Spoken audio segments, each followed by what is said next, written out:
Where would you rank, if you had to rank to give people a sense of priority, where would you rank making sure that you're, using better for you cookware in terms of cleaning up your entire household?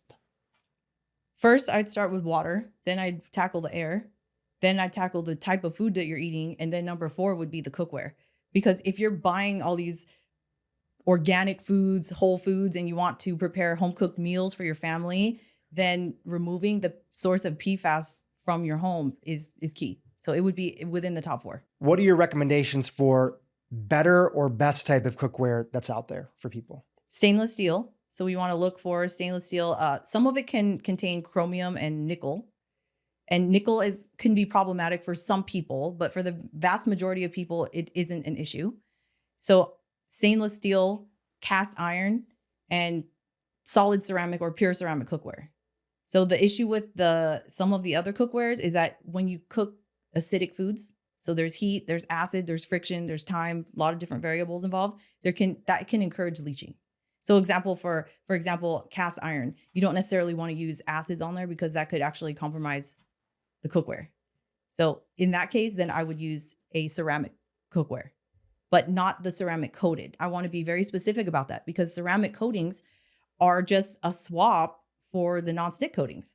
They have nonstick properties as well, but no one is disclosing what's in the ceramic coating of that cookware. And once it becomes scratched, same thing, like you said, the aluminum underneath is exposed and then that's leaching into your food. So we have to take a little bit of a measure. On the website that you have, the Swell Score, do you have a category for cookware that people can go to and kind of find better options? That's actually on my website. On your personal website? Yes, DrYvonneBurkart.com. I've listed my favorite types of cookware on there as well. Amazing. So we can link to that if people are looking for specific brands that you recommend. Yes. Okay, fantastic. I want to mention another thing to you since we brought up the topic of microplastics. Anything else you wanted to say about cookware, or can I move on to the next thing? I want to mention something about air fryers. Please. Because air fryers are so popular. They're really They're convenient. ubiquitous. Everybody's using them. And I get it. I mean, they're awesome, right? You can fry and create crispy textures without using a bunch of oil and fat. And, it's great. And it's also fast. But the problem is a lot of them are made out of plastic. So you have a heating element inside of a plastic housing. Who knows what's coming off of that plastic when you heat it, right? Well, technically we do know. Endocrine disruptors. If you've ever gotten a new air fryer, plugged it in, and it smelled horrible, that's what I'm referring to. Not to mention most air fryers inside the cooking basket is nonstick. So if you can, get an air fryer that's made out of stainless steel on the inside. Are there actually air fryers like that? Yeah, I found one. I have one. So I'm not someone who's telling you don't air fry. Air frying is great. It's basically convection cooking. Do you have a brand that you want to mention? Sure. Yeah. Our Place makes a great one. Okay, that's awesome. I know the founders of that company. They're introduced me and my wife. That's how we met. Oh, wow. Which is amazing. So random. They're super sweet individuals, Shiz and Amir. So that's great. I got to pick up that air fryer because we got an air fryer a long time ago, but we never really used it as much. But the first time we used it, we got that crazy smell. It smells like burnt plastic, like somebody lit a credit card on fire and put it all around your house like sage, except it's a credit card. And it would smell like plastic everywhere. We opened up all the windows. And the air filter that I use, that I've recommended for a long time, they're a sponsor of the show, full disclosure. I think you're a fan of them too, Air Doctor. Oh, yes. Love it. Love them. One of the things about it, I have the bigger one in my home. They have a sensor on there. When the air quality gets bad, the air filter automatically sort of triggers the sensor and it starts going. And I have a few in my house because I'm really big on air quality, being, top notch. I have one in my bedroom, one in kind of like the family room area, and then one in my office and my wife's office as well. And the one that's closest to the kitchen started going nuts. And I was like, oh, that's the air fryer. Right? We're trying to make these like organic treats in the air fryer. Right? I don't know what we were making. But my air fryer is my air filter is freaking out because of this crazy smell. And then we never ended up using it. So I got to check out the Our Place one. So thank you for that. No smell. No smell. I can attest. No smell. That's straight great. Out of the box. It was great. I've had to, what do I say? Air it out. Let them off gas. Yes. Outside, because some appliances have such a horrific smell. Oh my gosh. Well, thank you. So if you have to do that, that's probably a good indication that it's not a good piece of cookware to use. Yeah. Well, I want to get into a topic that we touched on a little bit earlier, and you actually made a very viral piece of content about this topic. And this topic is microplastics. And we've mentioned it throughout this interview. Your content that you made was about the dangers of microplastics in something that should be healthy for us, which are tea bags, drinking green tea. In fact, I think you went into a Costco. These are some of my favorite videos that you make. You go into Target and you're like, hey, let's go find low-tox things. Or you might go into a Costco or some other store and you're like, hey, here's an ingredient that's very popular, or here's a product that's very popular. And you picked up a bag of green tea. Everybody's kind of seen this brand that's out there. And you showed that this particular brand of green tea was made with a bag that had nylon that it was made out of. And you talked about why this is so problematic, that a study and a report found that you could have up to 11 billion microplastics, 11 billion to 3 billion microplastics and nanoplastics in a single cup of a beverage of tea if you're regularly using these nylon type of bags that are very common that are out there. In fact, they're so common that a lot of the brands that are doing a good job and are making better teas and have better bags, they're actually disclosing that they don't have any microplastics inside. I'm sure you vetted some of them and we'll talk about that. But I'm going to come back to tea and get your comment on it. But since making that piece of content, there has been another big reason that microplastics have been in the news. And it's something that we've covered on this podcast here with my cardiologist, Dr. Michael Twyman. And I want to share this with the audience. This is the connection between microplastics and a groundbreaking study that was done where they found a strong association with people who had microplastics and higher levels of plaque in their carotid arteries. I'm going to read here from theconversation.com, who did a great summary. We also put a newsletter on this. So this is for people who are not familiar with this. So the researchers of the study looked at 257 people altogether. All the patients were already undergoing preventative surgery to remove plaque from their carotid arteries, the main arteries that supply the brain with blood. This allowed the researchers to collect the plaque samples and perform a chemical analysis on them. They then followed up with the participants 34 months later. Of the 257 participants in the study, 150 of them were found to have the presence of microplastics and nanoplastics, some of these same things that we're talking about in clothing and tea bags, etc., in their arterial plaque.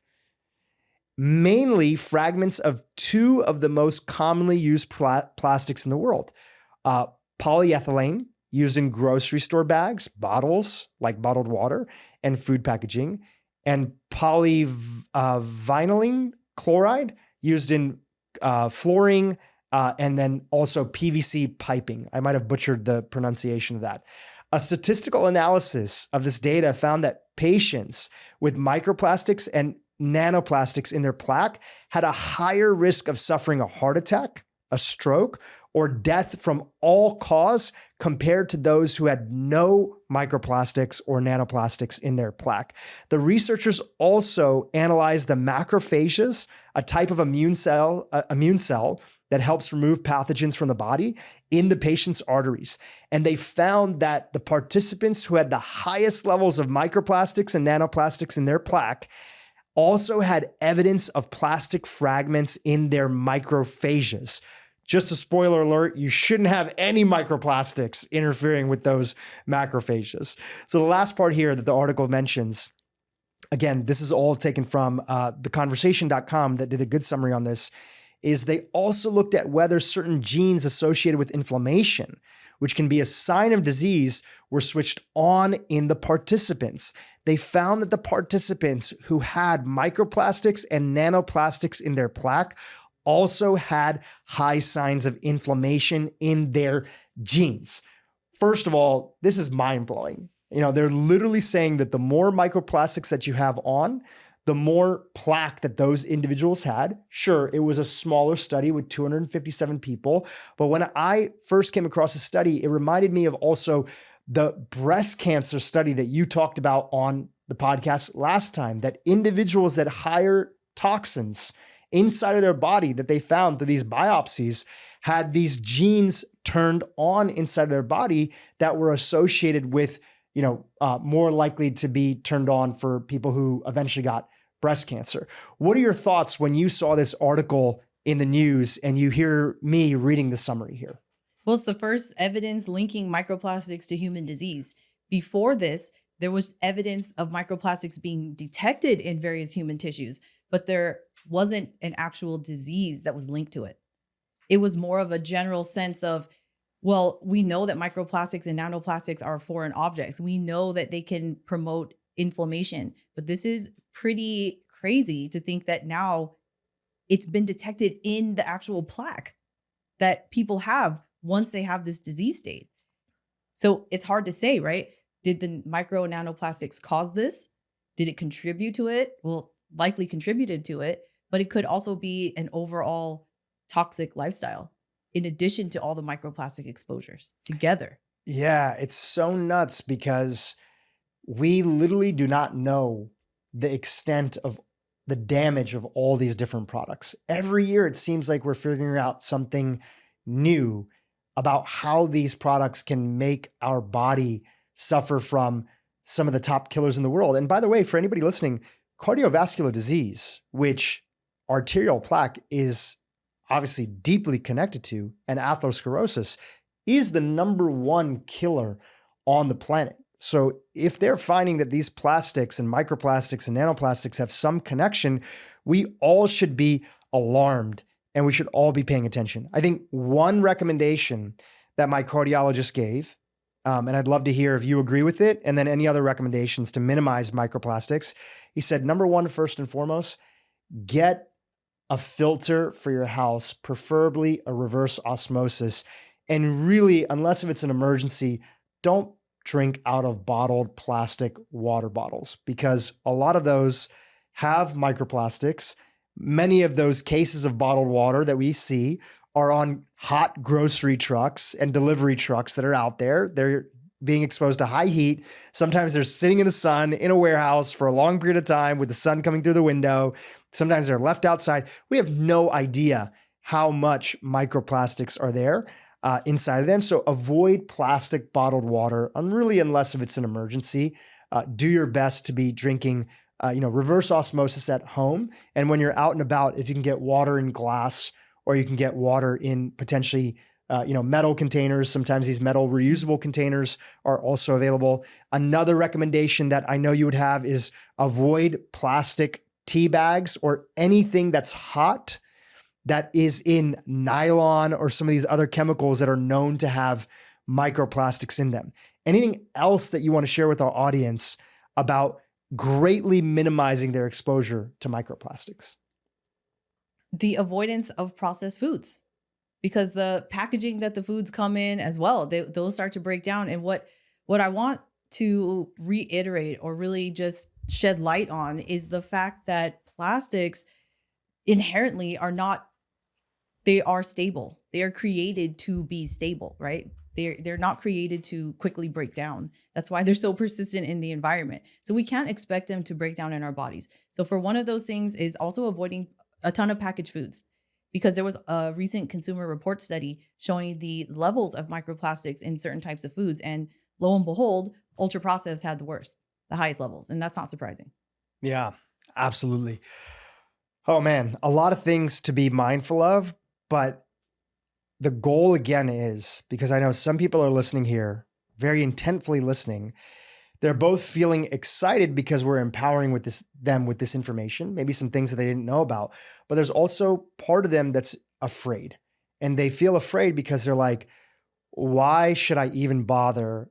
These things are everywhere. I know you've already touched on this, but I think it's important to touch on it again. Just tell us what you want to say to that person who feels that way. It might be difficult and it might be scary at first to think about all these chemicals that are impacting your health.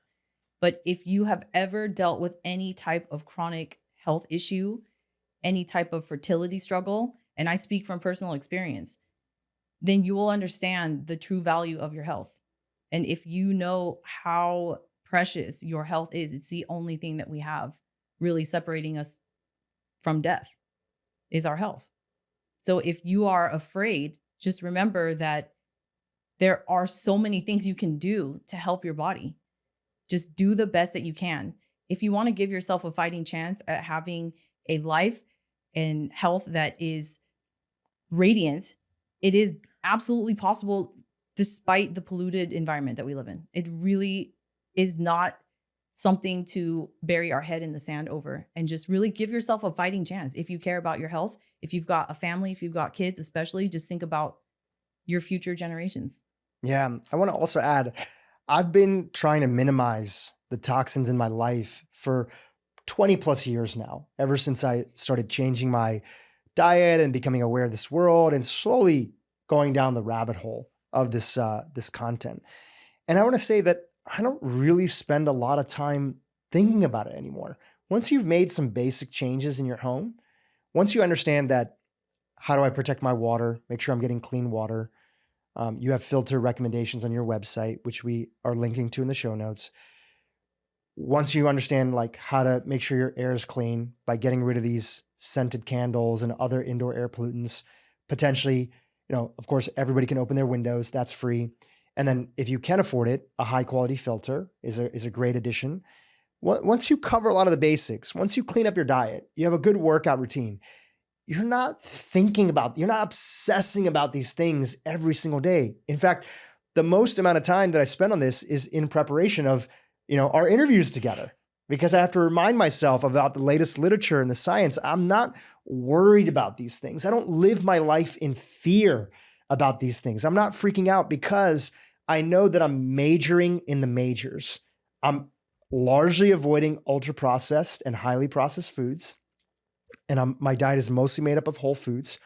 I'm getting adequate amount of protein in my diet, which I've learned is an important part of making sure to protect skeletal muscle mass and protect my lean muscle mass as I age.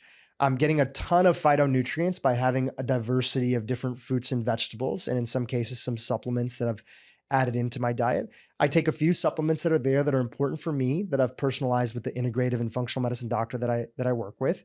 And, I generally avoid a lot of these toxins that we talk about. Sometimes, and this is a really helpful tip for anybody who's listening, when I go and I travel to a hotel or an Airbnb, I will often email them in advance and I'll say, hey, listen, can you not use fragrant fabric softeners when you're, cleaning the sheets? I just tell them I have allergies, or my wife has asthma.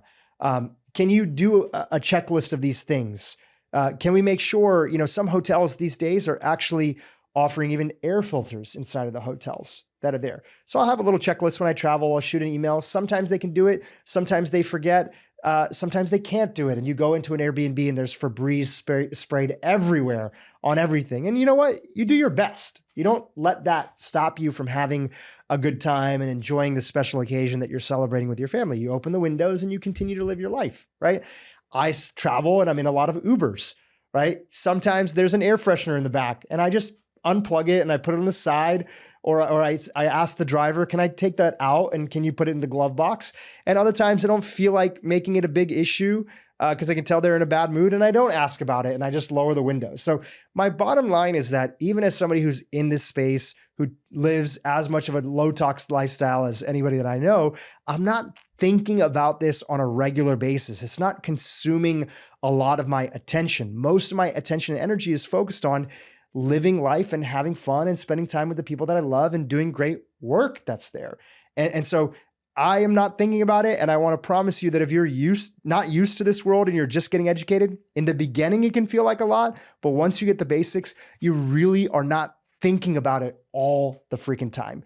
Is that your experience as well too, separate from the work that you do on this as an educator? 100%, because once you get the basics down, it just becomes part of your lifestyle. You don't even have to think about it or put effort into it anymore. It just becomes part of your normal routine. And I kind of like to think about it like this. A lot of people come into this hearing everything all at once and they're like, oh my gosh, it sounds like the weight of the world is on my shoulders right now. Think of it kind of like the pyramid, right? What are the basics that you need to know right now? What are the things that you can do that will make the biggest impact? We mentioned it. Filter your water, avoid drinking bottled water, filter your air if you can, remove the fragrance products, eat whole foods. Very basic, very minimal. Get diet and exercise keyed in, and you're pretty much on your way, at least for the most part, to a better path. Don't really get bogged down by which type of carpet do I use and what kind of window treatments and all of that. One step at a time. That's what I really want to encourage people to do. One foot in front of the other, one step at a time. Like you said, don't major in the minors. Think about the big impact things that we need to tackle first. Get really good at that. And then the rest of it kind of becomes effortless. Now, with all that being said, there are some evidence-based things that are bonus things that have been shown to help protect the body even a little bit further. Now, they're not going to be available to everybody, but generally speaking, I know that my audience is curious about these and they want to be educated about them because they would rather spend money on some of these solutions that we're going to get into in a second versus blowing money on some luxury handbag. Not that it's a choice between either or, but they prioritize their health and their longevity. And one of the number one things that's out there that you've talked about before, and many people have talked about on my podcast previously, is sauna. And you have a couple different types of sauna, infrared and traditional sauna. Why are you excited about saunas as a potential bonus intervention for people? I love that you called it a bonus intervention because the key is really to sweat. That's the basis of all sauna, right? The purpose is to induce sweating. And there was a series of elegant studies that was conducted showing that within sweat, there can be the metabolites or breakdown products of environmental chemicals that we've been talking about. BPA, phthalates, flame retardants, organochlorine pesticides. So a lot of the things that we've been talking about addressing and mitigating, we might already have those in our bodies. And so how do we get them out, right? Is the lifestyle and all that other stuff, right? But once you get all that figured out and you can get into a sauna, then that is really going to help you get to the next level. It's like you said, it's a bonus. It's not necessarily everyone needs a sauna, right? It's if you can, great. And if you can't, then just start sweating, start moving and sweating, make sweating normal. Just get used to sweating. I think it's really an interesting point that somebody brought up to me once, which is during the summer, we naturally sweat because it's hot, right? And it's during these seasonal changes that I think we should connect to how our bodies normally behave, which is sweating. So turning on the air conditioner all the time, being indoors all the time, it's not necessarily how humans historically evolved. Right? We were outside, we got sunlight, we got fresh air, we had our feet to the ground, and we sweated. That's great. I know in Denmark, Finland, a lot of the Nordic countries, saunas are so pervasive. In fact, some of the big studies on the benefits of saunas showing a reduction in all-cause mortality, and these are like large studies, like thousands of people that are part of them, because so many people use saunas there. I heard an interesting fact. I think it was from Dr. Rhonda Patrick that the control arm was people who were going to the sauna twice a week. And then there was people who were going to the sauna, I believe, 4 to 5 times a week. And those are the individuals that in that particular, landmark study that was there, I might've gotten the facts a little bit wrong, but we'll link to it in the show notes. Those were the individuals that had the biggest all-cause mortality improvements that were there. And some of individuals that have been on this podcast, like Dr. Susanna Sonberg, have turned this into a protocol that people can follow. Most of the data is not on infrared, but again, as you mentioned, anything that helps you sweat is a step in the right direction, even if it's not a sauna, just vigorous activity. So most of the data is on traditional saunas, and I believe that they have to get up to about 180 degrees for about 20 minutes, and doing that anywhere from like 2 to 5 times a week is something that can at least from these studies, be extrapolated to benefit individuals if they want to do that. Now, the great thing is a lot of like gyms today have saunas. Mm-hmm. So maybe your gym that you're already part of has a sauna. I know a lot of YMCAs, which are low-cost gyms that are available to people. Those have saunas. And I've even heard friends that have gone into kind of like a little bit of a pool. A friend that has a bigger garage will volunteer to have the sauna at their place. And with a small group of like 2 or 3 people, everybody chips in and buys a sauna, and you get access to it. I have friends that have done that give the garage code to them, and you don't have to go in the house and bug the family. Another thing is, if you are in the market of a sauna, this is a little plug for a company that I've invested in that I'm so passionate about. It's called True Medicine. True Medicine is designed to help people spend their FSA and HSA dollars towards wellness products. So they have gone out there and they've made it easy. So there's like $40 billion that are in these FSA and HSA accounts. Do you have an HSA or FSA account? Yeah, totally. Yeah. And there's money that just sits there, and people know that you can use it for chiropractic and acupuncture. But a lot of times people are about to make a big purchase like a sauna or an 8 Sleep or maybe an air filter. And they actually have gone to these brands and set it up so that you can use your HSA and FSA dollars, which is essentially using tax-free money to go and purchase. I'm an investor in the company. I love the CEO, Callie Means. He's been on the podcast. They have an entire list of products on their website, saunas and a bunch of other stuff that you can purchase with FSA and HSA dollars. So that's another hack of how you can essentially get a sauna tax-free available to you. So we'll link to all those things inside of the show notes. Okay, we're moving from saunas to, are there any other bonus things that you want to highlight for the audience that once you've hit the foundationals, that these are potential nice to have? So we mentioned saunas. Is there anything else that you like to help protect your body, help you live a low-tox lifestyle, or support anything that you've talked about in today's episode? Yeah, I like these very simple type of hacks that some people like to call them, but just cold plunging, exposing your body to different temperatures can help with the adaptive response. And I think it's really interesting to know that some of these can actually influence how our body detoxifies chemicals. So it's just, once we've got the basics down, we want to get to the next level. Maybe sauna would probably be my top one. And I've started doing, and if you can't afford a cold plunge or you don't have access to one, then just take a cold shower. I mean, it's pretty simple. I like to keep it simple because otherwise, there's more of a barrier to entry.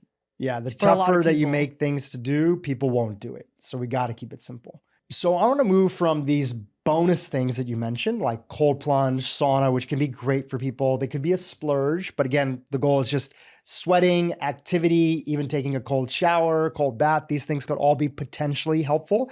So I want to switch from those to a few hacks that you've talked about in some viral videos that can help additionally protect us from some of the toxins in our environment. Let's go to the first one here. It's about hacking your rice to protect you from a potentially, well, actually a known carcinogen, a known toxin in rice. Talk to us about this. Yeah, arsenic can be found in rice because rice plants are notoriously good at sucking up arsenic from the soil, up to 10 times more than other types of grains like wheat, for example. And if you eat rice regularly, like me, I love rice, then this is something that you might want to consider adding into your cooking process, or let's say changing your cooking process. Growing up, I never did this. I never heard of this type of cooking, and that is parboiling. So there are some studies that came out showing that just by washing the rice, you can remove maybe 10% of the arsenic because it's water soluble. But you can take it even a step further. So I always wash my rice anyway, so until the water runs clear. And then what you do is boil some water, pour your rice in there, parboil it for 5 minutes. What does parboil mean? Means not cooking it all the way. Okay. Just boiling it for a short amount of time. So partially cooked. Partially cook your rice, then drain out the water. Then in the study, they found that it removed over 70% of the arsenic from the rice, which is pretty amazing. That's huge. Because arsenic is bioaccumulative. It means that once you're exposed to it, it also has a hard time leaving the body. They like to accumulate heavy metals in general, and arsenic is a heavy metal. So what you want to do is avoid eating it in the first place. And if you eat a lot of rice, again, this is something very simple to do once you get used to the process. So what I'll do is I'll start a pot of boiling water.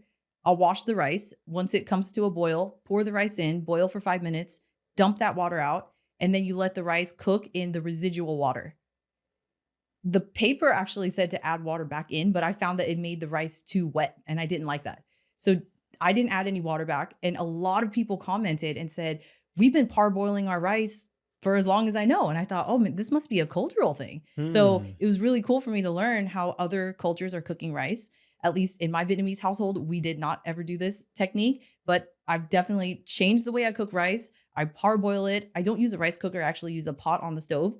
So it's very easy. Once you get used to it, it's super easy. Was there ever a product that you thought was like, okay, it's not that bad, and then you investigated it and you found like, whoa, this is really something that people should not be buying or consuming? It happens gladly, not too often. For the most part, a lot of companies are becoming more transparent, which is great. But generally speaking, it's a lot of the products that are labeled as eco-friendly that unfortunately we need to scrutinize extra, because that's classic greenwashing, which is making your product sound more environmentally friendly, safer, healthier than it actually is. Simply just, pushing on the sustainability aspect of it. A great example, laundry detergent sheets. We know that liquid detergent comes in plastic jugs. We want to get away from plastic. A lot of consumers are trying to do that. So they've started manufacturing laundry detergent sheets, which are in a paper box. They're eco-friendly. But when you look at the ingredients, they are no different than what you would get in that plastic jug, even though they make you think that it's healthier and safer. Yes, there's no plastic in it, but the ingredients are still not optimal. Is there ever a time where you find that these one or two categories that have a lot of hidden toxins in them, they're the hardest for people to like let go of, right? What are those products or those categories that you find that we're still in a place where maybe there's not the perfect products to replace them yet? And just people are so used to using these things that they have a death grip on it, even though they know there might be some challenges to their health. What are those products? Well, I would say that most products have an alternative now these days. It's very rare that I haven't found a safer alternative for something. I would venture to say that there's a swap for everything. There is almost a swap for everything. Yes, there are some that, could be cleaner. Dishwasher detergents, they're working on that. It's getting better. But I still think they can do more. Shampoo bars, I think that's also something that people are moving towards, getting away from the plastic shampoo bottles, and they want to buy a solid shampoo. But unfortunately, the ingredients are still better, but they could do even better, is what I'm saying. Did you make a video? And I'm asking because I think I remember watching this early on when I came across your content around why we should be concerned, or a flag should go off in our head if we're using something that foams. Did you make a video on this? Like that I probably cleansers and things that foam in particular, yes, are a sign of some not great ingredients. Yes. What could that possibly be? So those can be your anionic surfactants. So anything that's in soap, laundry detergent, shampoo, sodium lauryl sulfate, these sulfate anionic cleansers. They actually have other chelating chemicals in it to boost the foam. And so it makes people think that you need foam in order to clean. And that's sort of the association that a lot of people have made. But these sulfates can actually strip away the beneficial and protective microbiome on the skin, as well as the barrier, the oil layer that sits on top of the skin. So over time, this can lead to allergies, skin sensitization, and a whole host of problems. As you mentioned earlier in the interview, you said that we're working on getting better and better data. But the problem is that people aren't even looking in the first place. So how can you get better data if they're not even looking and studying?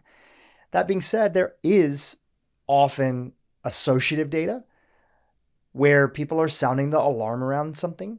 They're looking at dropping in fertility. They're looking at dropping rates of testosterone based on our historical data that's there.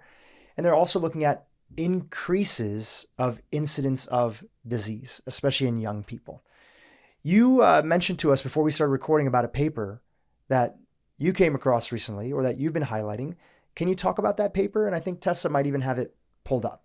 Yeah, it was a study done from published in the Journal of the American Medical Association in August of 2023, basically looking at the incidence of cancer among young people below the age of 50 in a cohort study between 2010 and 2019, so this is very recent, what they found is that the amount of cancer, the cases of cancer among people less than 50, so cancer historically used to show up around the age of 60, 62 was when you start seeing the most cancer cases.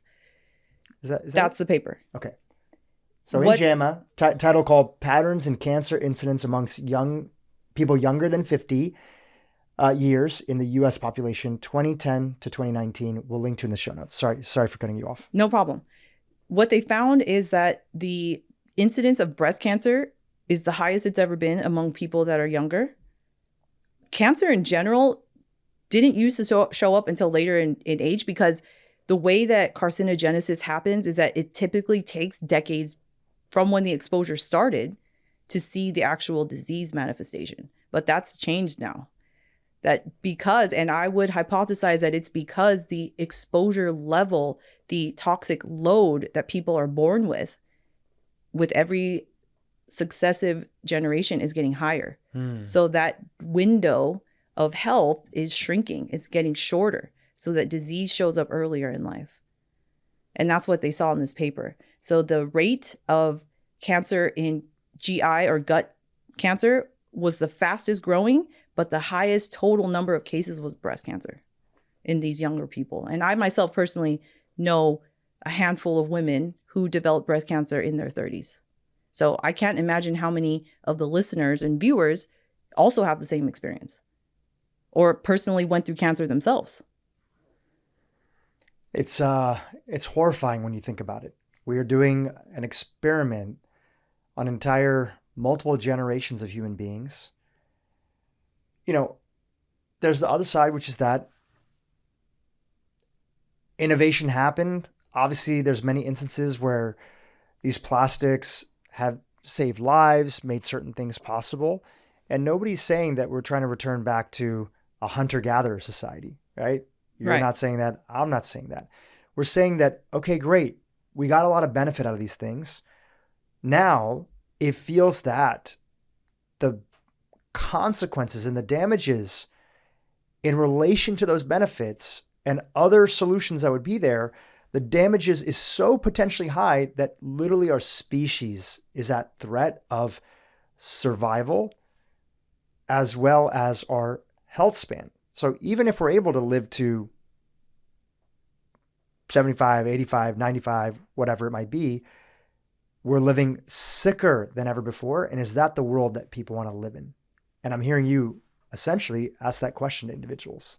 Yes, that's basically the whole entire reason and purpose that I share this information, is to let people know you don't have to choose that path. Despite the toxic environment that we live in, you can still thrive and overcome. I myself personally faced fertility challenges, but with lifestyle interventions was able to reverse them. And that's how I know I have firsthand experience in knowing that you can still thrive regardless of how toxic the environment is. It takes work, it takes effort, it takes intentionality, but it's not impossible. It's doable.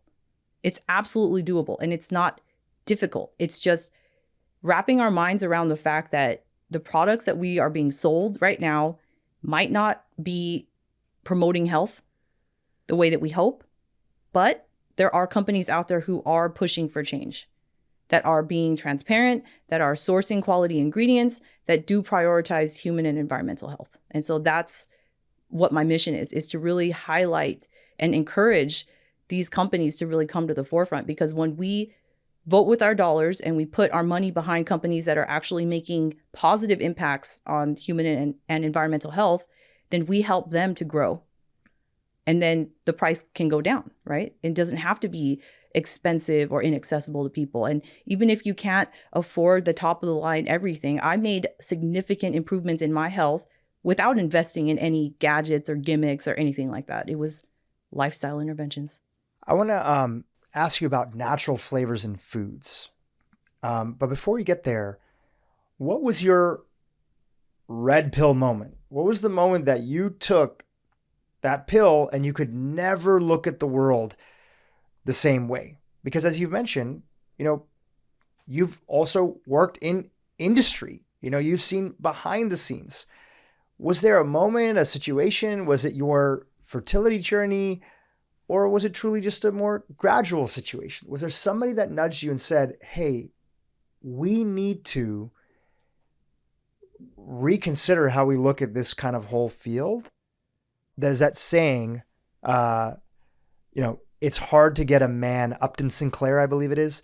It's hard to get a man or a woman to question a truth when their sort of paycheck says that they shouldn't be questioning it, right? I'm paraphrasing here, right? So did you have a moment that nudged you in this direction that changed your perspective on the world? Yes, it was when I was working in the flavor and fragrance company. The frequency of calls that I would receive from factory workers who were experiencing debilitating health issues on the job was shocking to me. And just my own health deteriorating, working below some of the labs that were synthesizing these flavor chemicals. What kind of things did you see the factory workers going through? What were you going through? Like what were they saying? They would say things like, my eyes are burning, my skin is burning, I can't see, I'm having migraines. Some people had some peripheral blindness in one side. They were being, part of their job was to sniff these chemicals, to give it a sniff test. Does it smell like it's supposed to smell? Does this flavor smell right? And they make people smell them, sniff them at high concentrations. This is at the occupational level. This was such a huge eye-opening experience to me that people were saying they had a styrofoam cup next to their workspace that actually started to disintegrate because of the chemicals that were in the air that they were synthesizing in these huge vats. That's scary. Absolutely is scary. And the fact that before I even went into the job, they asked me to take a comprehensive health exam, so much that the lab that I went to asked if I was going into the military into special service. I said, why? I've never seen such a detailed test before. They're literally measuring almost every function in your body. You know, how well you can breathe, all of these different markers. And I thought, why would they need to measure this? And every year, every year we would get incentivized to take our health to do another biometric screening. That made me really think, what's happening to us that we need to be screened every year? I'm working in an office. What's going on? Why do we need this? There's something happening. And why are so many people saying that they're experiencing adverse health reactions, severe reactions on the job? What did you notice with your own health? I was also getting migraines. I was very irritable. I had issues with fatigue, brain fog that made it difficult for me to formulate sentences. All from being there working in this lab. Yeah, I was actually in the office below the lab, but I would frequently visit the lab to meet with colleagues and so on. But just being in that building, there was something going on. Would this be thought of as like a traditional like flavor house? So you had clients of all different types in the food industry, and you would synthesize and sort of sell flavors out to places. And that was kind of like the core bread and butter. So these like proprietary ways that you guys came up with, these flavorings, and then you would license and sell that out. Yes. Yeah. How has that impacted you as a consumer and a mom? And you can't get hardly any food these days, especially for kids, even a lot of organic food that doesn't have flavoring added to it, like natural flavors. Obviously, there's a difference between artificial flavors, then there's natural, then there's organic flavors, which is a whole sort of kind of trickery that's there inside of it. So how has that changed, and what is your honest view about flavoring added to products? Often snacks, protein powders often will have them. Pretty much anything these days, even at Whole Foods, will have natural flavors. Does it make you question the consumption around them? Yes, absolutely. In fact, while I was working in the flavor company, I was avoiding flavors. Part of my job was to actually do what they called bench tastings, which were involving flavors that were under development in the laboratory. So tasting it and finding the right dosage to be used in foods later. But we would do what's called a taste and spit. So you taste it and you spit it out. So it wasn't yet fully vetted for safety. In fact, I was the one that was responsible for determining what is the level that we can taste so that we don't die. And then divide that by 100. That's the quote unquote margin of safety, was if you eat 100 times this much, then you could have a problem. But that's not based on any actual scientific direct study on that chemical. It was an estimation based on similar chemicals. It gets pretty complicated and nuanced, but nonetheless, I was probably the only person in that company that was actively avoiding flavors while being employed. There's a friend of mine that owned a flavoring house as well and kind of was in that space. And he said, even something that we were looking at the time, and this is when I was early in the space, I didn't know a lot. He said, even something like a strawberry flavor, which would be a natural strawberry flavor, right? It's in a lot of kids' products, a lot of adults' products that are there, blueberry flavor. I said, can we see the transparency on the things that make up that flavoring, right? And he said, literally the sheet could be 40 to 200 different chemicals. He was replying back to me. Would that be accurate, that a simple thing like a natural strawberry flavor could have, hundreds of chemicals that are all working together to end up creating that flavor? Yes, that's definitely possible. And oftentimes what was happening in the industry is that competitor companies were getting a hold of flavor formulations, analyzing them, finding out what the chemical composition was, and then trying to undercut.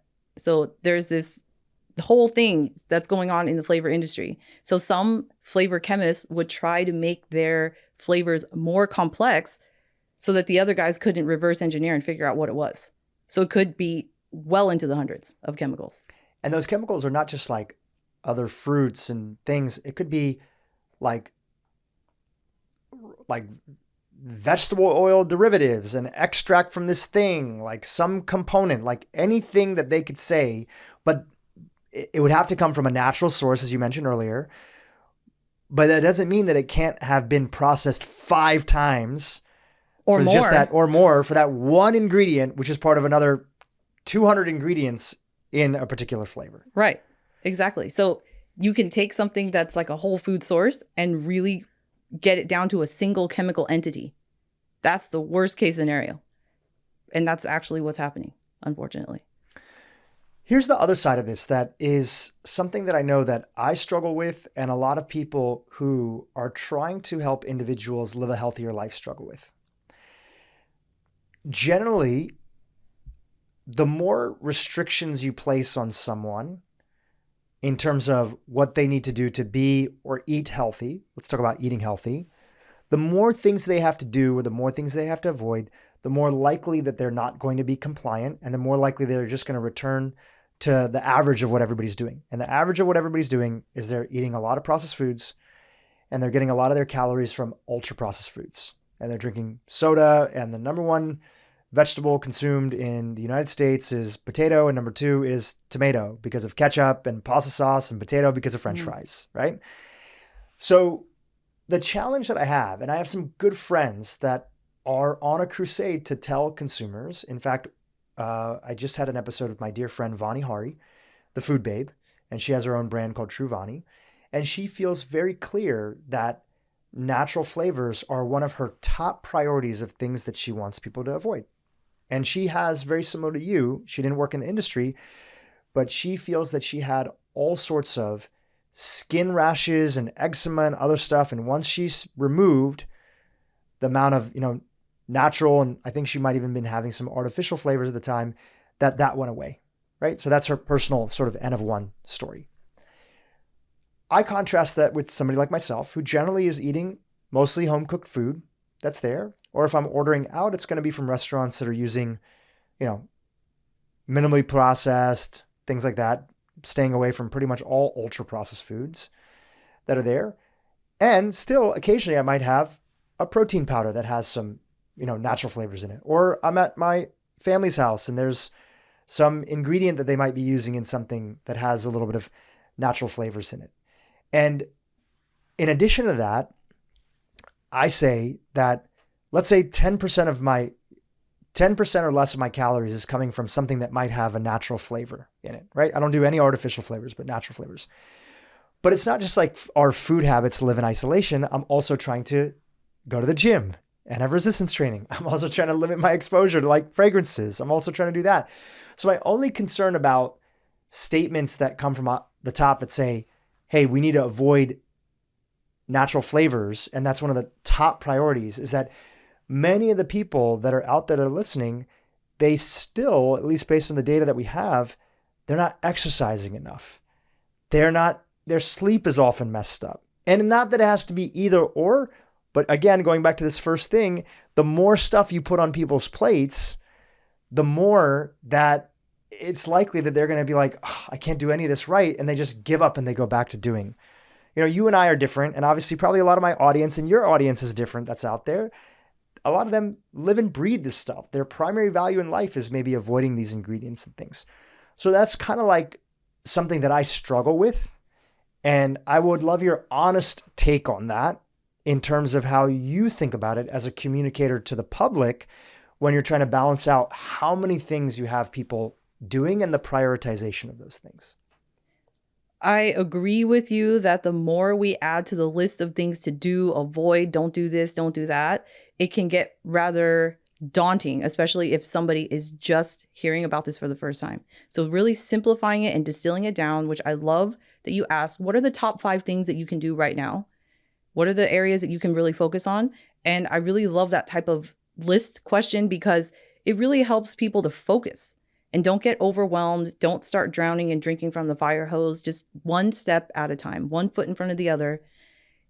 We're really talking about lifelong habits, not the occasional every now and again kind of thing. It's what are we doing overall? And I like to tell people, think about it in a risk-benefit analysis. Choose the option that has more benefit than risk as much as you can. That's very simple. It doesn't have to be perfect. You're never going to be perfect. Just take that weight off your shoulders of trying to be perfect. Coming from someone who's a recovering perfectionist, I know how to, work around that kind of mindset of all or nothing. It doesn't have to be like that. It's just trying your best more often than not. That's how I see it. It's great advice. It's common sense advice. And I think that it's the advice that people need to hear because I'm so thankful for many aspects of social media, and naturally because things that are sensational get the most amount of attention and energy. You can see a lot of things where even sometimes physicians are going in the grocery store and they say, see this product here, which is maybe not the worst of the products, right? Could be better. It has natural flavors. Like this is going to kill you, right? And it's like that sometimes gets people so, okay, so everything is going to kill me. All right, so let me just live my life, right? So you're saying even this healthy thing that I'm getting from Whole Foods or whatever is going to kill me. So all right, I'm overwhelmed with everything that's going to kill me. I'm just going to live my life. But obviously what you're saying is the common sense approach. It's the nuanced approach, which is do your best. Think about these categories that you covered and that you talk about on social media. Find the one that maybe you have the most exposure to, or start with your water and your air and do the basics and you build up. Don't drink from the fire hose. And I like that advice, but sometimes as simple as it is, as common sense as it is, people need to hear it again because there are a lot of well-meaning people that are trying to hack the algorithm that is giving people anxiety that everything is going to kill them. I've definitely seen posts like that. And the content that gives you this immediate sense of angst, anxiety, fear, and stress, more often than not, you brush that to the side. Yes, there's a legitimate concern with natural flavors being overused. I totally agree with that. But do I think that because there's one less optimal ingredient on an ingredient list that I'm going to just not buy anything and just not eat anything and just live under a rock? Absolutely not. It just doesn't make sense anymore. When I look at food labels, I think, why is there natural flavor in here? Does there need to be natural flavor in here? For example, like you said, you have a supplement. The supplement is more benefit than risk. That's the idea, isn't it? So if you have a natural flavor in a supplement, you're adding that as part of an overall healthy lifestyle. So maybe that flavor isn't really going to be a big issue, as opposed to, I saw in the store almond milk that just has flavor, but it's unflavored almond milk. I thought, what is this for? I know exactly what it's for. They're masking the off chemical taste of whatever they're putting in this almond milk. That was absurd to me, that it was an unflavored almond milk, but it had flavor in the label. So just to understand that, you think that they're adding flavor in and unflavored to cover up like emulsifiers or Carrageenan or something like that. Yes, I know it happens. And yeah, masking flavors, masking scent, masking odor, it happens all the time. But you just have to check the label. And if it's something that's in there that just strikes you as, what? Why is that in there? Then maybe try to look for a different option. As a mom, you have one child? I've got 2 kids. 2 kids. So as a mom of 2, do you want me asking how old they are? They are 4 and 6-year-old girls. So 4 and 6-year-old girls. Amazing. What are some of the things that are most important for you, for them at the age they're in right now? Obviously, they live in your home, so they're getting the better quality water, they're breathing the better quality air, etc. But just as they're sort of living life and are in school and other stuff, what are some key priorities for you for minimizing their toxic exposure? The first thing is letting go and releasing what's happening at school. I cannot control what they are exposed to at school besides their water and their school lunch. Those are the things that I can influence. I cannot control if their teacher is using a scented plug-in or if they're using some questionable chemicals to clean the classroom facilities. I can't necessarily control that. I can encourage and perhaps suggest better options, which I have done, just providing the teacher with a gift basket. Here's some low-tox hand soap that the kids can use when they use the restroom, or here are some wipes that you can use for the kids, that aren't scented and fragrance and all that kind of stuff. So I do provide that for the teachers as much as I can, but there's only so much that we can do. So I release what's happening at school for the most part and just really focus on what we're doing at home, because that's where you have the most control out of anything in your life, is in your own home. Naturally, your 2 girls being in your orbit, I'm sure they're around school saying, I don't know if we should be using this thing.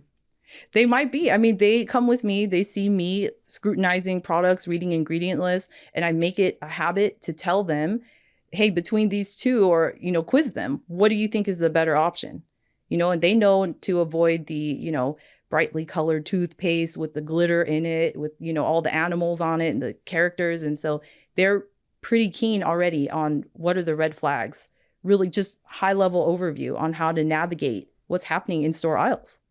That's fantastic. And ultimately, at the end of the day, whether it's for young children you have or for adults, that's goes back to the core message, which is it's just about education, getting that education and having that awareness. I want to come back to your story. Did your health improve as it sort of went downhill a little bit at the flavoring house that you were at? Were you able to recover from that, or were there any sort of lasting impact that was there? I, for the most part, have been able to recover from that. From what I can perceive fully, I don't have the same issues that I had whatsoever. I had like the brain fog and the fatigue and the energy issues, the sleep issues. I had skin problems. I had adult acne all over my face. It was horrible.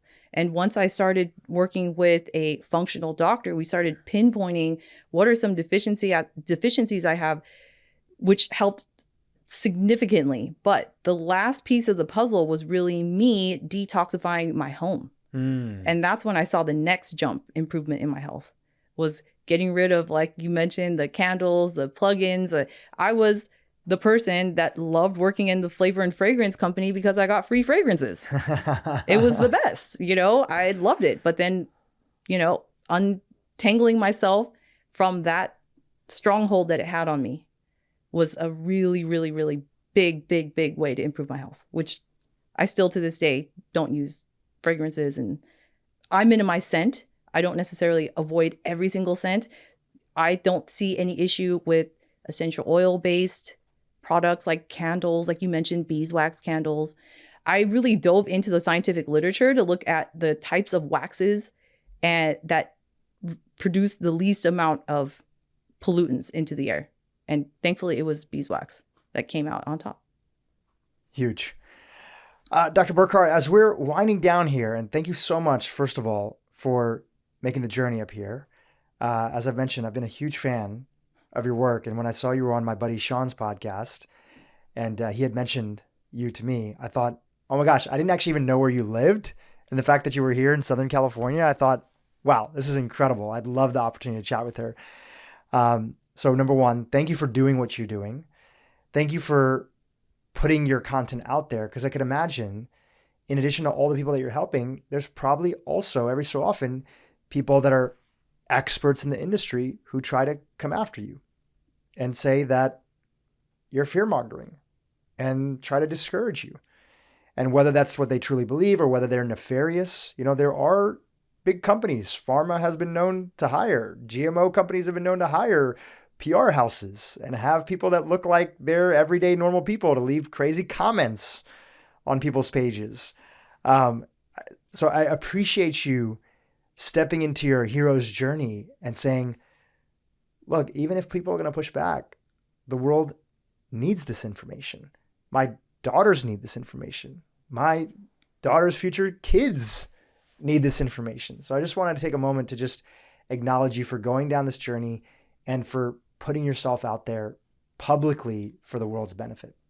Oh, thank you so much for mentioning that, because being trained classically as a toxicologist, my colleagues and I butt heads. My friends from grad school don't understand why I'm speaking about the things that I'm speaking about. There is a huge pushback from the toxicological community because we're trained to think in a certain way, that the dose makes the poison, that these small exposures don't matter. But there are trailblazers, there are people out there who are doing the work to get this evidence. And so, yes, while there is a significant amount of pushback, I come with the receipts, I come with the evidence. So you can let's argue about the data. Let's look at the numbers. Let's look at what's being published, what's being studied. Even though there's very little, it's still enough to make meaningful conclusions about what's happening in consumer products, what's happening with our daily lives, and how we can make better choices that will benefit not only us, but future generations, like you said. Powerful. Before we leave people with a few resources, which we'll get to in a second, is there anything else that you wanted to get a chance to talk about that we didn't cover? I think we pretty much covered it. I mean, you asked some really, really excellent, very detailed questions. So I think that's a really good place to leave people with, and just let people think on it and give people action items on things that they can do right now to reduce their toxic load. Beautiful. Okay, resources. We have your Instagram, which if you can share on social media, how people can find you. Yes, I'm at Dr. Yvonne Burkart.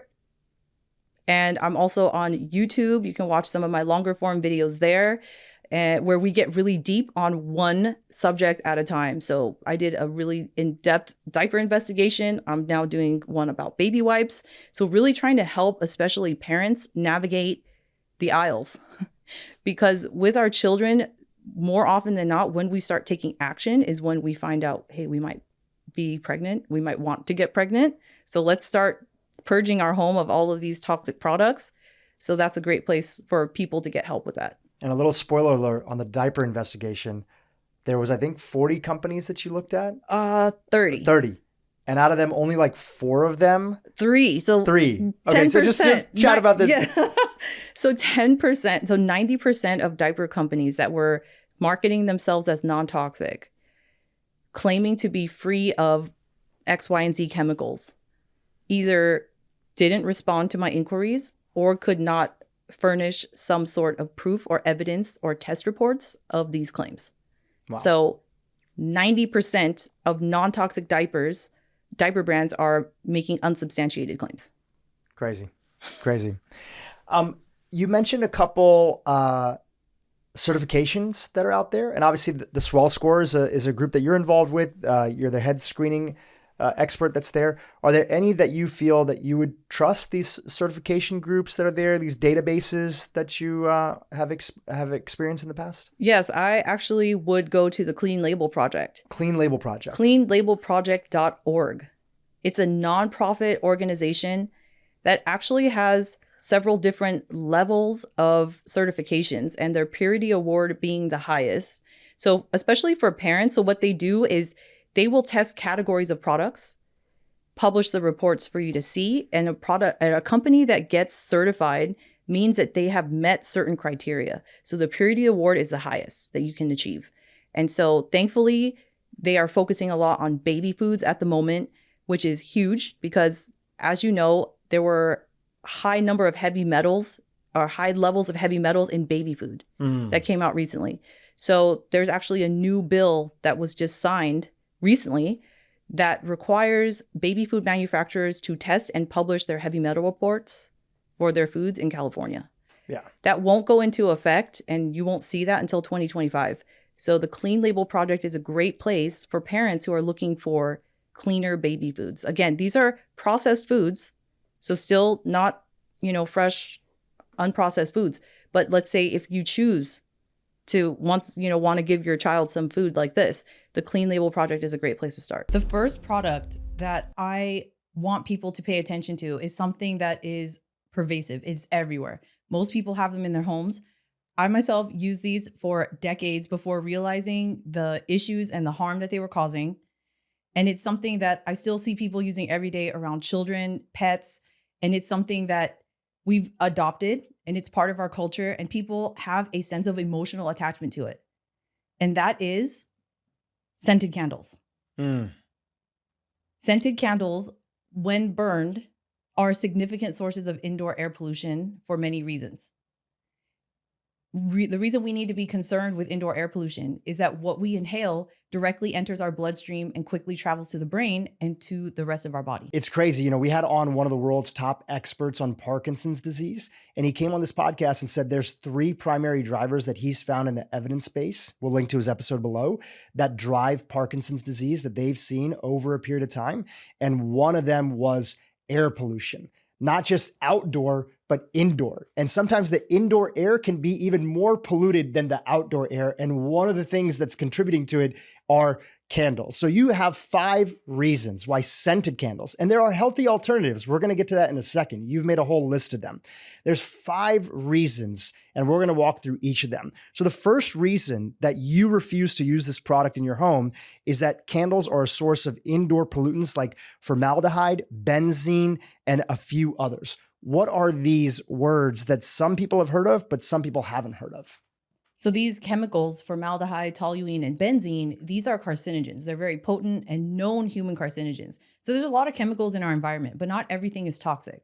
Not everything will cause cancer. But these are known to cause cancer via the route of inhalation exposure, which is exactly what's being liberated from these candles. We're inhaling these chemicals. They're getting into the bloodstream. They're causing harm, potentially DNA damage, and leading to the formation of cancer. And so for a person who's exposed at a young age, for example, a child, if they're growing up in a home where the parents burn candles frequently, there can be an increased risk. There's actually studies showing that families who burn incense, which are similar to candles, have an increased risk for developing childhood leukemia. That's crazy. And, one thing that's really clear, anytime we talk about cancer, it's always good to make sure that people understand you're not saying that somebody burning a candle, a scented candle, which usually has fragrance, we're going to get to that in a second. You're not saying that burning this once or twice or whatever is going to immediately cause cancer. That's not what you're saying. What are you saying when it comes to the link between these indoor air pollutants, fragrances, candles, and their potential link to cancer? Right. What I'm saying is that not every single exposure will result in the formation of cancer. Cancer takes years or even decades to show up. However, we're seeing it in younger populations, which is abnormal. This is not a disease that I would say historically has afflicted young people. But now we're seeing the incidence of cancer, the age of onset of cancer shifting earlier in life. So younger people are getting cancer. And what does this lead to for lifelong prognosis? It's not a good outlook. Because once you have these cancer genes turned on, your body has a propensity to already have these abnormal cancer cell growth aspects to it. So what we're saying is we need to be careful and aware that certain types of products that we're using have more of a likelihood to contribute to cancer, those being inhalation toxicants. Chemicals that we inhale, again, they go to the brain, they go all over the body. And indoor air pollution in general, is one of the risk factors for all-cause mortality worldwide. Incredible. Thank you for that clarification. Let's continue down the list of these 5 reasons. You gave us the first one. Let's go to the second one. They emit pollutants even when they're not lit. Talk about that. This is something that shocks a lot of people because they think, oh, I just want this candle on my mantle as a decoration, as a, a household decor piece. Unfortunately, if that product contains synthetic undisclosed fragrance chemicals, those are still being released even when you're not burning it. Burning increases the rate of the release. It increases the amount that's released, but that doesn't mean that the candle sitting there on your mantle is innocuous. It's actually still a source of indoor air pollution. So then for the sake of me wanting to protect your health, I got to ask for that candle back that I gave you. And that was a gift from somebody. We got to move it away from you and me as far as possible. Again, we're joking a little bit, but we're not. And the part that we're not joking is that this all falls under the idea of taking the precautionary approach. It's actually very difficult for somebody. Cancer is incredibly complex, as are a lot of diseases. It's very difficult to do a study of what is a lifetime exposure to a bunch of indoor air pollutants or other environmental toxins look like. And it's not just one thing. People have a lot of things in their home, and we're going to get to a bunch of them in today's podcast so people know how to protect themselves. But it's very difficult to do a study long-term and see, hey, this thing combined with this, combined with that is the exact dosage that is increasing or is actually causing cancer for somebody, if it actually is. So we need to take a precautionary approach, be on the latest up and up science that's there. And luckily, there are plenty of alternative products that are out there that people can switch to where they don't have to sacrifice the joy of having a nice, candle potentially burning in their home. Let's go to the next one that you have here. They usually contain toxic fragrance chemicals that can emit carcinogens, can be allergenic to individuals as well too. So talk about these fragrances inside of candles. So fragrances is an umbrella term. Unfortunately, most people don't know what's in a fragrance mixture. Companies are allowed to label these fragrance chemical mixtures, which can be anywhere up to thousands of different chemicals. Don't fixate on the number and let that scare you. The issue is that they are not disclosing what's in them. And unfortunately, there are known carcinogens, musk chemicals. There are things like benzene and xylene as well that are added to fragrances, in addition to endocrine disruptors known as phthalates. And I know that we've spoken about this before on another episode that we did. Phthalates are extremely pervasive. And the problem with these chemicals is that they actually attach to the house dust in your home. So they become recirculated. And we get exposed to them continuously over time until we start to remove them from the home and clean, dust, mop, and sweep regularly. Now, you mentioned something really important. You talked about endocrine disruptors. On our last episode together, you dived into it. But for anybody who might have missed that or even needs a refresher, because we all do sometimes, what is our endocrine system and what happens when it gets disrupted? Our endocrine system is basically a series of glands. They're all interconnected within the body. There are 8 of them, and they secrete hormones in response to environmental stimuli. So things like daylight, night, duration, things like that. So seasonal changes, our bodies change, the hormone release changes as well. In regards to what we're eating, in the stress that we're having in our lives, hormones basically regulate our entire body. So when we're exposed to endocrine disrupting chemicals, just as the name indicates, they're disrupting the normal signaling of the endocrine system. And what happens there is you can start getting things like, of course, reproductive disorders, cognitive and behavioral problems like ADHD. Autism as well has been linked to environmental endocrine disruptor exposure as well. So it's very complex, but what we don't want is to have too many of these endocrine disruptors in our lives circulating around and basically wreaking havoc on our hormones. Yeah, we're trying to minimize our exposure. We can't get rid of it completely. We live in a world that has a lot of different environmental toxins that are there, and we rely on things like plastics, and they're going to be often sometimes in the water and other things. We can do our best to protect ourselves, and that's what today's episode is about, but we want to greatly minimize our exposure. That's going to keep us in the best state of health, and that's the idea that we're talking about, the precautionary approach of these things. We actually don't know how bad it is having all this toxic soup of chemicals around us. Is that true? That's correct.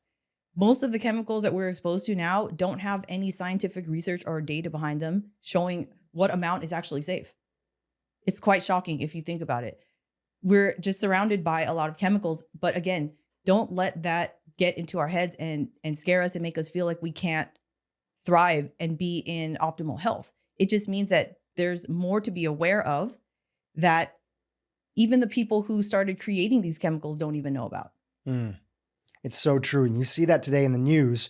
We're learning every year, even our government is learning every year how bad things like PFAS are for us. We're going to get into that topic a little bit later on. But this is about living a low-tox life. And we still have two more to get to the reasons of why you refuse to use scented candles in your home. But just tell us really quickly, what does a low-tox life look like? Because that's part of your message that you educate people on YouTube. Please, everybody follow your channel, as well as on Instagram. You have some great content there. So we're trying to get people into a lifestyle mindset. And that mindset is a low-tox life. What is that mindset?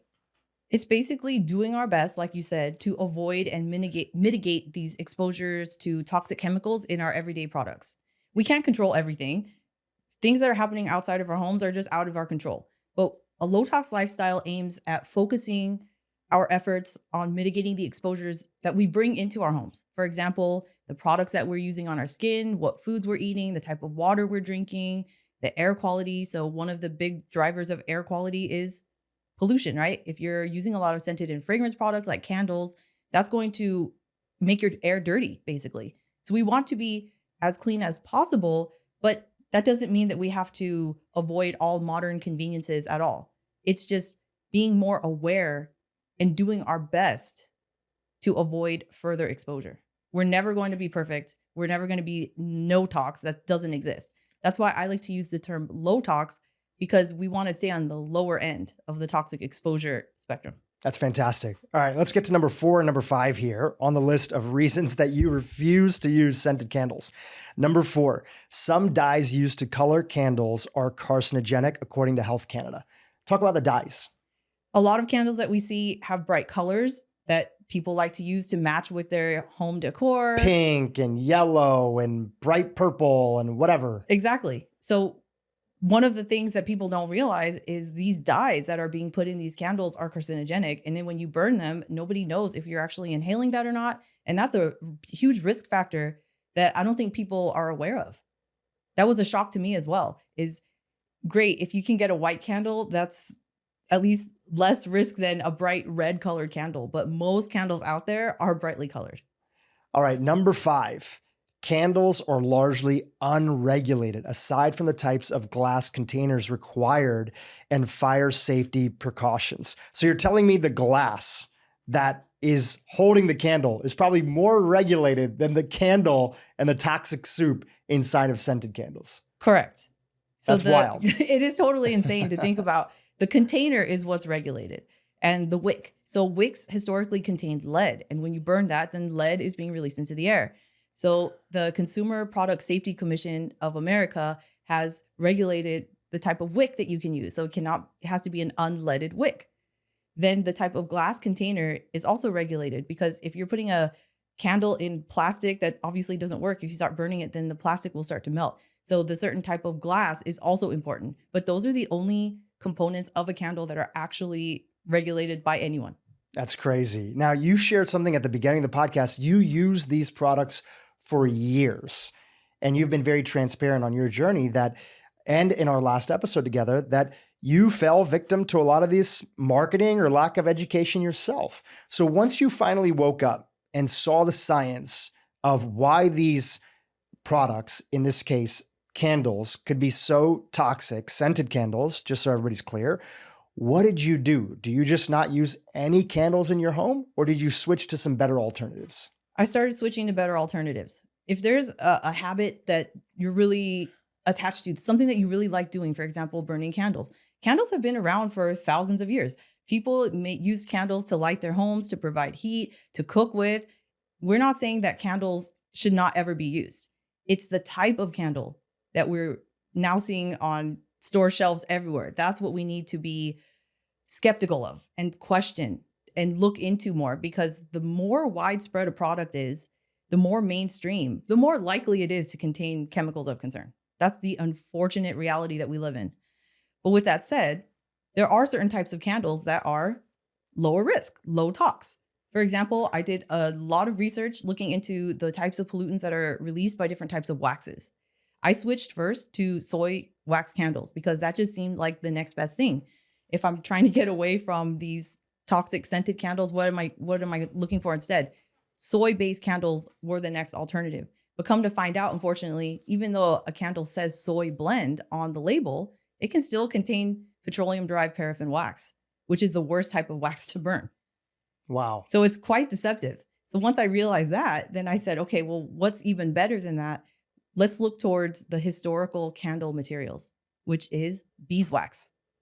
Beeswax is the lowest polluting type of wax that you can burn, along with the wick. The wick is also important. As I mentioned, there was lead historically in candle wicks. You can get away with using an untreated wooden wick that releases the least amount of pollutants. That's fantastic. That's good for people to know. You know, a funny anecdote is that my wife loved scented candles. And before, when we were sort of in the early stages of just getting to know each other, before we were engaged and married, she loved to light them. When we had dinner, it would set the mood. It would feel inviting. We would host dinner parties. And I slowly would share with her, I said, you know, sweetie, I don't think these are the best things for you. Let me bring some alternatives. She's like, no, I'm not sure if this makes any sense. And, you know, we've been married now for 2 years. We've been together since 2019, so a little bit over 4 years. And something crazy happened.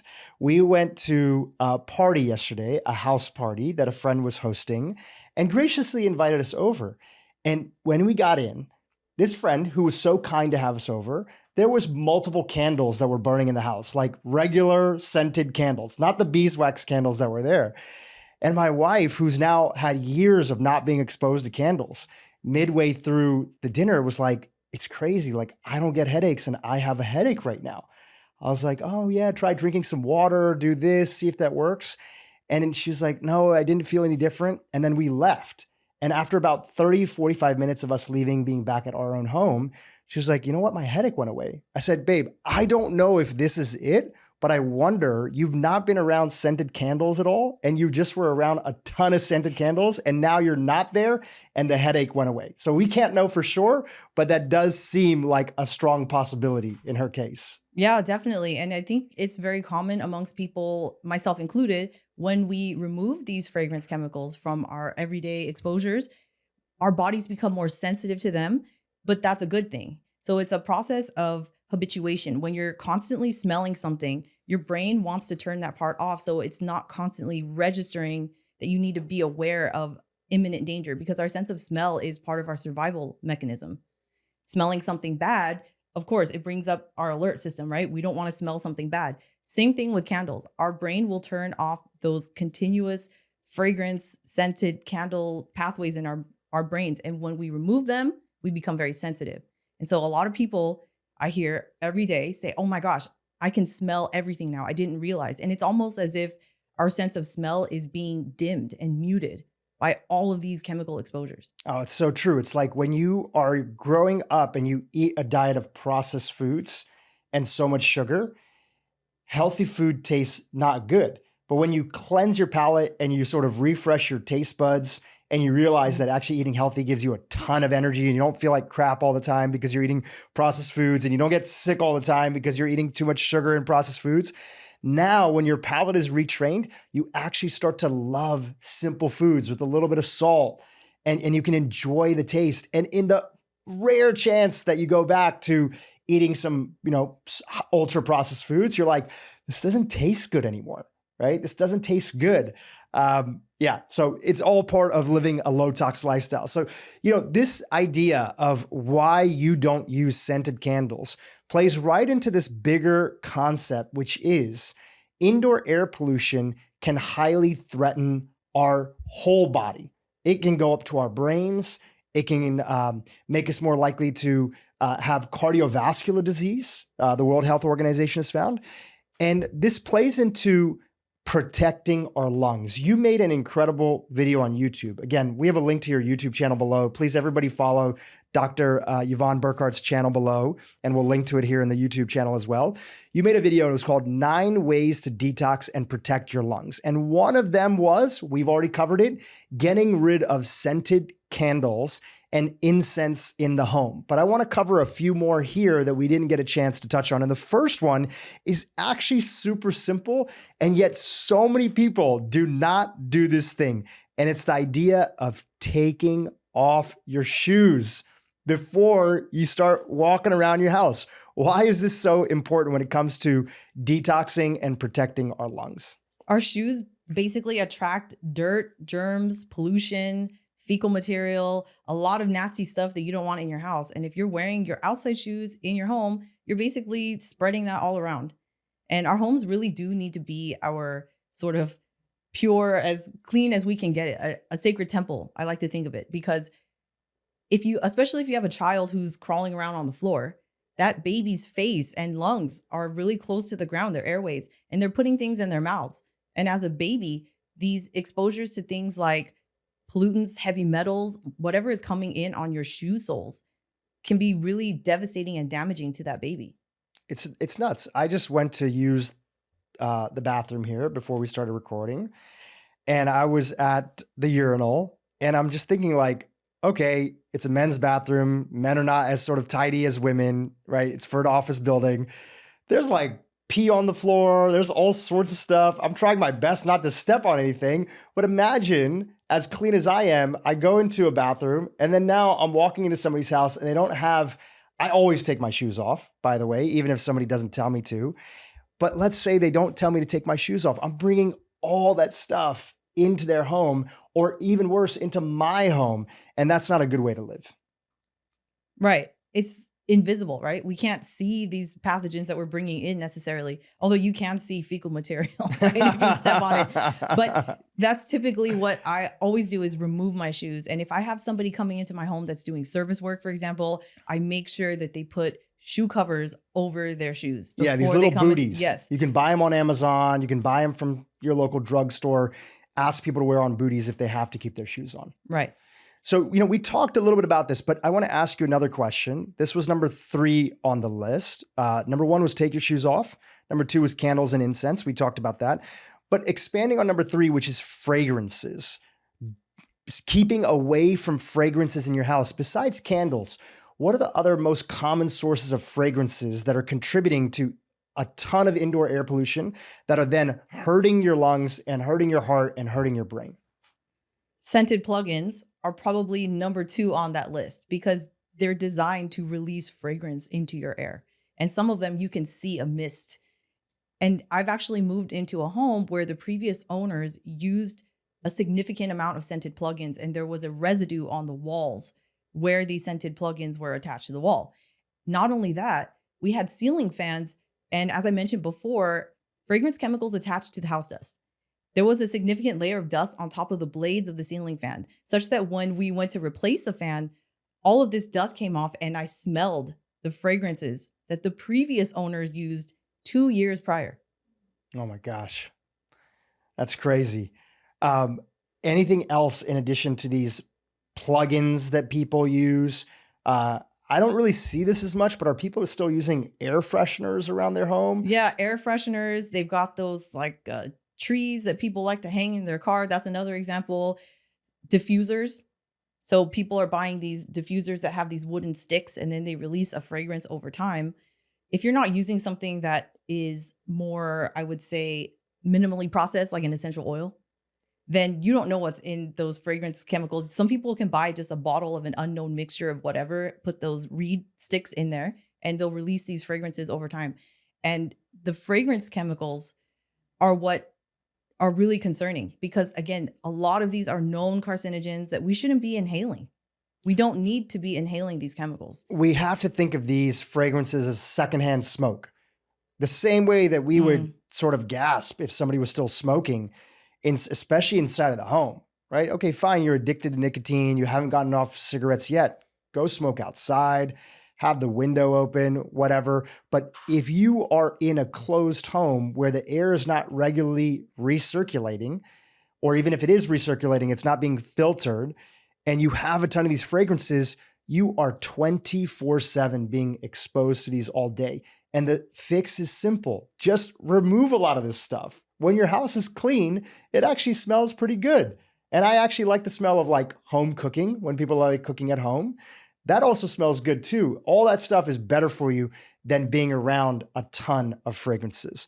Let's go to the next one, which actually goes right into something that I mentioned earlier, which is the idea of the importance of opening your windows. Why is opening your windows so key if you want to protect your lungs and help your body detox? There's this idea that if you have a significant amount of pollution, the solution is dilution. So what that means is when you open your windows, you're allowing the air outside to exchange with the air inside. Maybe the air outside in some areas may not be cleaner than what's inside, but more often than not, the EPA anyway has said that indoor air can be 3 to 5 times more polluted than outdoor air, which is shocking to a lot of people because people think there's cars and factories and whatever pollution outside, but it's actually worse inside because people don't open the windows. Opening the windows can refresh the air in an average size room in an hour.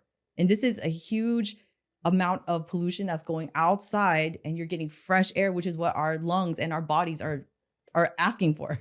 I've tested this firsthand. When I had my last office and we built a new set there and there's all this new furniture and things, even though I'm doing my best, there's paint, even though it's low VOC paint. I've tested using these various devices. I'll link to a couple of them in the show notes. These air monitoring devices that look at different parts per million in the air. And we've known through the World Health Organization and other groups that are out there and plenty of research institutions, PM 2.5 is very dangerous in particular. And this air monitor that I use actually will give you different readouts. And one of them is PM 2.5, parts per million, 2.5, I believe it is what it is. Particulate matter. Particulate matter. Yes. Thank you for that clarification. And I've seen that even in a room that seemed like a new office, the air quality inside, even in a city like Los Angeles that is known for having like maybe not the best air compared to other cities out there that are in the United States or around the world, the air quality inside was significantly worse off. And just by getting an air filter in the room, it made a massive difference. I know you're a big fan of opening your windows, which I am as well too. If somebody wanted to and had some additional resources and wanted to get a high quality air filter, is that another strategy that will help protect them inside their house? Yes, absolutely. Especially if you remove these sources of pollutants that we mentioned, all this scented and fragrance products, burning things in your home. If you have an air purifier, that can help, but you're actually then burdening the air purifier too, right? So if you're getting an air purifier, the goal is to purify and clean the air. Yes, it is very helpful, especially if you get one that has a carbon filter that will attract the VOCs. Then the HEPA filter will attach to, or the particles will attach to the HEPA filter. So it'll filter out, it can get down to viruses, bacteria, different types of pathogens. But as you mentioned, PM 2.5 is the most hazardous. So it can actually capture PM 2.5 as well. So it's been extremely helpful in our home, especially if you can't open the windows for whatever reason. This next one is starting to become something that more and more people are aware of. But I'd love for you to break it down. It's number 7 on the list. I'm kind of skipping around a little bit, but it's synthetic textiles. Why is it so important to pay attention and make sure we don't have a ton of them around us in our homes and ideally not on our bodies? What's the problem with synthetic textiles? Well, first of all, synthetic textiles are generally made from petroleum sources. So those will be made into things like polyester, acrylic, and nylon. Those are the typical synthetic textiles. Most clothing out there is made out of polyester. Almost all of it these days, especially if people buying from like fast fashion, think of any big name brand that's out there that a lot of, young people especially are getting clothing from. Almost all of it has some sort of, polyester inside of it. Even in my own closet, I have products that have polyester inside. Right. Even in the 70s, right? Wearing polyester pants became trendy. It was like a thing. I know my parents had polyester clothing for sure. The issue is that every time you move this fabric, it's actually breaking apart and releasing microplastics into the air. So the majority of indoor house dust now it used to be thought that it was human skin that we shed, right? That was what I learned was the house dust that we have in our homes is actually our skin, but it's not true. It's now surpassed by microplastics. Wow. That is wild. I want to say one thing about this. This is an area where I still have products today that I wear on a regular basis that have some polyester inside of them. And I'm looking for the best alternatives. Clothing is so personal, the fit, the brands you like. And I like to be transparent because you're not going to be able to tackle all these things at once. And there might be things that you're just taking a step in the right direction. And along with living a low-tox lifestyle, there are also things, lifestyle habits that you can do, which we're going to touch on in a little bit and give a little bit of a refresher on. We covered some of them in our first podcast together. There's things that you can do knowing that we can never fully remove these chemicals that will at least protect our body in the best way that we can, right? Lifestyle habits. Just a little preview on that. Some of that is going to be vigorous exercise, eating a cleaner diet, staying away from ultra-processed foods, and a few more things. But when it comes to the topic of polyester, one step that I've taken in the right direction is that I know, because so much of this is friction and also your sort of sweat glands and your sweat mixing with these things, I have moved back to using just, cotton clothing and t-shirts and shorts when it comes to, and in some cases also bamboo clothing, t-shirts and shorts when it comes to my workout clothes, because almost all of my workout gear that is sort of sweat resistant, the dry fit stuff that these big companies make, almost all of it, I found out, has some form of microplastics or PFAS that it's been treated with. And I thought, you know what? I work out at least 3 to 4 days a week. Let me just make sure that my body is not sort of rubbing up against all these things when I'm in vigorous activity. And so that's one little step that I've made in the right, direction. But I'm being transparent that I still have a lot of polyester, I'm sure, in my clothing and in my home. Right. And you bring up a really good point. Part of a low-tox lifestyle is also being low waste. So trying to minimize the amount that we're dumping into the environment. So let's say we already have polyester clothing. I myself also have polyester clothing. Doesn't mean you have to throw them away. What I'm more advocating for is, instead of buying new polyester, maybe try to just wear what you already have. And if you need to buy something new, try to look for the better alternative if you need to buy something new. Yeah, that's great advice. All right, a couple more things on this topic of protecting our lungs and our detox pathways. We have a big one here that's important for everybody, and it's going to be important for all the areas that we're going to be talking about today. And it is the topic of actually supporting our detox pathways. One way to do that is through a low-tox lifestyle, get rid of the pollution source in the first place. But then there's these other lifestyle factors that are there. What are some of the lifestyle factors that you want to touch on this idea of supporting our detox pathways? First of all, is drinking clean water. So our water is polluted. That's just, now we need to accept that. So once we start filtering our water, then we're in a much better place. We need water to survive. And in fact, people often ask me, what should I get first? A water filter or air purifier?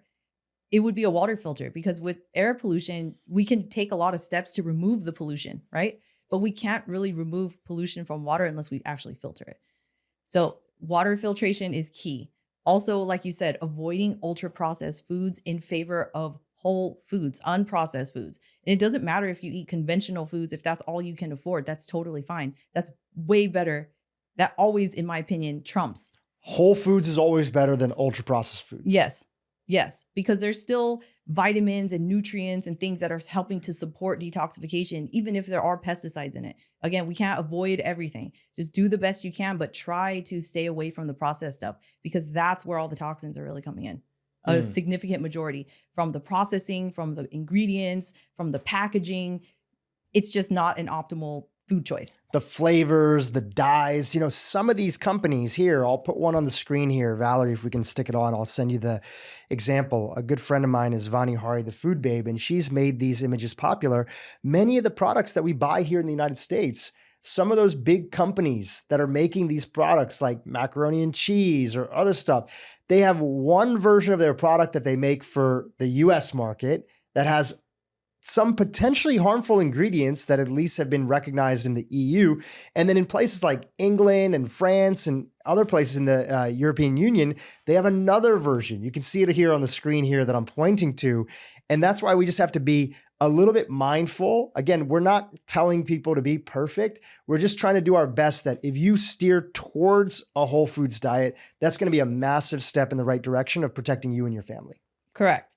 And it's really interesting too that you mentioned different versions of products, because the same thing goes across the board also for beauty and personal care products. Europe, significantly cleaner than in the US, but that doesn't mean that we can't find safer products here. It just takes a little bit more effort, but it's possible. They're out there. It just takes a little bit of education, and that's why we're doing today's episode. And before we go into the next product that we're going to talk about here in a second, that was actually really shocking for me, I want to just take a pause and mention two things.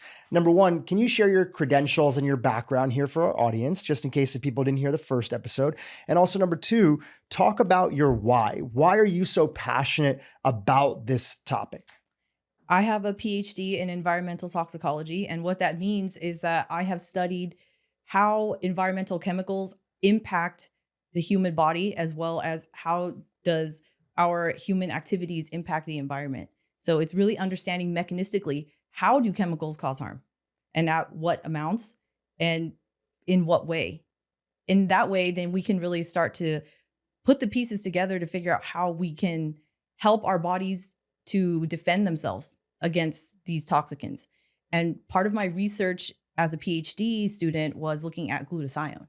Glutathione is a master antioxidant. It protects every single cell from toxic injury, from oxidative stress, as well as free radical damage. So really important.